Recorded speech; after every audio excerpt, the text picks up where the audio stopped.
మా రాజకీయ మిత్రులందరినీ ముందల కూర్చోబెట్టారు.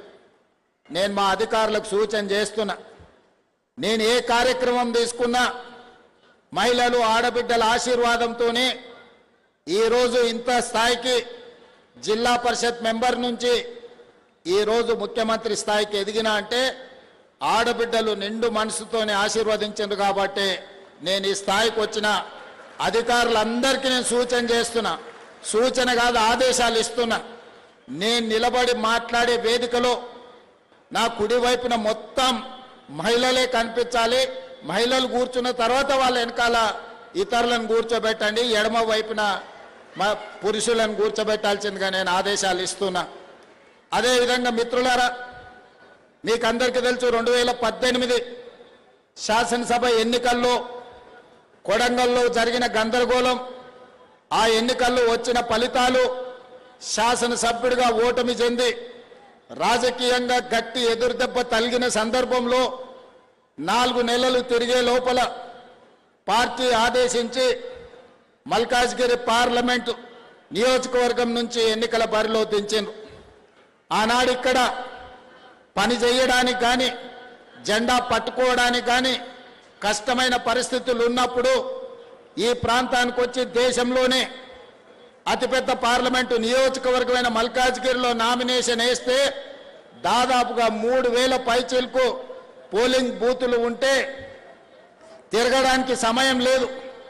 వాస్తవంగా మన మల్కాజ్గిరి పార్లమెంట్ నియోజకవర్గం ఎంత పెద్దగా ఉందంటే ఎంపీగా 5 సంవత్సరాలు మొత్తం తిరిగినా సరిపోనంత విశాలంగా విస్తరించి ఉన్నది. వివిధ జిల్లాలు, వివిధ రాష్ట్రాలు, వివిధ దేశాల నుంచి ఇక్కడ ఉద్యోగ ఉపాధి అవకాశాల కోసం వచ్చి అన్ని రకాల ప్రజలు, అన్ని రకాల ప్రాంతాల వాళ్ళు, భాషలు, ఎన్నో ఆచారాలు ఉన్న ప్రాంతం ఇది. మల్కాజ్గిరి పార్లమెంట్ నియోజకవర్గం అంటే ఒక మినీ భారతదేశం. అలాంటి మినీ భారతదేశంలో పార్లమెంట్ ఎన్నికల్లో పోటీ చేసినప్పుడు 14 రోజుల్లోనే మీరందరూ ఆశీర్వదించి కింద పడిపోయిన నన్ను మళ్ళీ బలంగా నిలబెట్టి పార్లమెంటుకు పంపించిండ్రు. కాబట్టి పార్లమెంటు సభ్యుడిగా అక్కడ నేను చేపట్టిన కార్యక్రమాలను గుర్తించి శ్రీమతి సోనియా గాంధీ గారు నన్ను పిసిసి అధ్యక్షుడిగా నియమించారు. అక్కడి నుంచి తిరిగి చూడకుండా కార్యకర్తల సహకారంతో తెలంగాణ నలుమూలల తిరిగి 4 కోట్ల ప్రజలకు నమ్మకం, విశ్వాసం, ఒక భరోసా కల్పిస్తే ఈనాడు ప్రజాప్రభుత్వం ఏర్పడ్డది. ఈ ప్రజాప్రభుత్వం ఏర్పడడానికి నేను ఇక్కడికి రావడానికి మలిదశ రాజకీయంగా అండగా నిలబడ్డ ప్రాంతం మల్కాజ్గిరి పార్లమెంటు నియోజకవర్గ ప్రాంతం. అందులో ఉప్పల్ ప్రాంతానికి ప్రత్యేకమైన స్థానం ఉంది. ఆనాడు మహిళా సంఘాలతో ఇక్కడికి వచ్చినప్పుడు ఒక్క పైసా ఆశించకుండా, ఒక్క హామీ తీసుకోకుండా ఆడబిడ్డలందరూ అన్నా మేమే ఇల్లు తిరిగి బొట్టు పెట్టి నీ తరఫున ఓటు అడుగుతాం, నిన్ను గెలిపిస్తాం, నువ్వు గెలిచిన తర్వాత మా ప్రాంత అభివృద్ధి కోసం మాకు సహకరించమని ఆనాడు ఆడబిడ్డలు నన్ను అడిగాను. కానీ 5 సంవత్సరాలు ప్రజా సమస్యల మీద కొట్లాడుతూ రాష్ట్రం నలుమూలలు తిరుగుతూ ఆనాటి ప్రభుత్వం సహకారం సంపూర్ణంగా అందకపోవడం వల్ల ఈ మల్కాజ్గిరి పార్లమెంట్ నియోజకవర్గంలో మరి ముఖ్యంగా ఉప్పల్, మల్కాజ్గిరి ఈ ప్రాంతాలలో మీరు ఆశించిన మేరకు నేను ఆనాడు అభివృద్ధి చేయలేకపోయినా.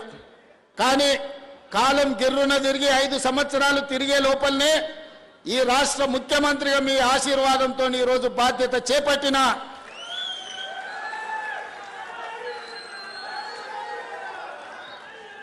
ఆనాడు ఈ ప్రాంతంలో నేను పర్యటించినప్పుడు మేడ్చల్ నియోజకవర్గ ప్రాంతంలో గ్రామ పంచాయతీలు, మున్సిపాలిటీలు, మున్సిపల్ కార్పొరేషన్లు, అదేవిధంగా గ్రేటర్ హైదరాబాద్ మున్సిపల్ కార్పొరేటర్లు 4 రకాల పరిపాలన జరుగుతుండే.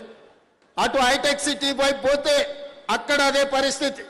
ఇటువైపు ఉప్పల్ వైపు వచ్చినా, మేడ్చల్ వైపు వచ్చినా, కుత్బుల్లాపూర్ వైపు అయినా ఎక్కడ చూసినా కూడా 4 రకాలుగా పరిపాలన జరుగుతుండే. ఒకరి మధ్యలో ఇంకొకరికి సహకారం సరిగ్గా లేక, సమన్వయం లేక మన ప్రాంతం అభివృద్ధి చెందాలంటే ఇవన్నీ అడ్డంకిగా మారినాయి. కానీ మనం అందరం హైదరాబాద్ నగరం అంటే అంతర్జాతీయ స్థాయి నగరం అని మనం మాట్లాడుకునే వాళ్ళం. కానీ నేను ఆలోచన చేసిన అంతర్జాతీయ స్థాయి నగరం అని మనం మాట్లాడుకోవడం చెప్పుకోవడం కాదు, అంతర్జాతీయ స్థాయిలో మౌలిక వసతులు ఏర్పాటు చేసినప్పుడే, అభివృద్ధి చెందినప్పుడే హైదరాబాద్ నగరం అంతర్జాతీయ నగరం అవుతుంది అని ఆలోచన చేసి రాష్ట్రానికే ఒక పాలసీ విజన్ డాక్యుమెంట్ను తీసుకొచ్చినాం. అంతర్జాతీయ నిపుణుల సహకారంతో, మంత్రివర్గ సహచరుల అండతోటి. అందుకే ఈనాడు తెలంగాణ రైజింగ్ 2047 అని ఒక విజన్ డాక్యుమెంట్ని ఈరోజు మనం తెచ్చుకొని ఒక క్రమ పద్ధతిలో ప్రణాళికబద్ధంగా మన రాష్ట్రాన్ని అభివృద్ధి చేయాలని ఈరోజు నిర్ణయం తీసుకున్నాం. అందుకే మిత్రులారా, 160 కిలోమీటర్ల ఔటర్ రింగ్ రోడ్డు ఉన్నది మనకు. ఔటర్ రింగ్ రోడ్డు లోపలనే 1,34,00,000 మంది వివిధ జిల్లాలు, వివిధ రాష్ట్రాలు, వివిధ దేశాల నుంచి వచ్చి అంతర్జాతీయ కంపెనీలు పెట్టి ఈరోజు ఇక్కడ పరిపాలన జరుగుతున్నది, ఇక్కడ అందరూ నివసిస్తున్నారు. మరి 1,34,00,000 ప్రజలకు కావలసిన మౌలిక వసతులు ఏర్పాటు చేయాలి కదా, దాంతోపాటు పరిపాలన సమన్వయం ఉండాలి కదా. మున్సిపల్ అండ్ పోలీస్ సిబ్బంది మధ్యలో, పోలీసుకు అదే విద్యుత్ శాఖ మధ్యలో సమన్వయం ఉండాలి కదా. అదేవిధంగా metro, water works, under ground drainage, drinking water, విద్యుత్తు, రోడ్లు, మెట్రో, ఇవన్నీ మూసి ప్రక్షాళన, ఇన్ని పనులు సమన్వయం చేయాలంటే పరిపాలన ప్రక్షాళన చేయాలని నిర్ణయం తీసుకున్నాం. అందుకే ఈరోజు ఔటర్ రింగ్ రోడ్డు లోపల దాదాపుగా 2,100 స్క్వేర్ కిలోమీటర్ల ప్రాంతంలో 1,34,00,000 జనాభా ఉన్న ప్రాంతాన్ని క్యూర్ ప్రాంతంగా, అంటే కోర్ అర్బన్ రీజన్ ఎకానమీగా మనం ఒక పేరు ఇచ్చుకొని 3 మున్సిపల్ కార్పొరేషన్లు ఏర్పాటు చేసుకున్నాం. కొంతమంది అంటారు రాజకీయ స్వార్థం కోసం, ఎన్నికల లబ్ధి కోసం ఈనాడు 3 మున్సిపల్ కార్పొరేషన్లు చేసిండ్రు అని. నేను ఒక్క మాట చెప్పదలుచుకున్నా, ఎన్నికల లబ్ధి కోసం చేయలే, పరిపాలన సౌలభ్యం కోసం చేసినాం.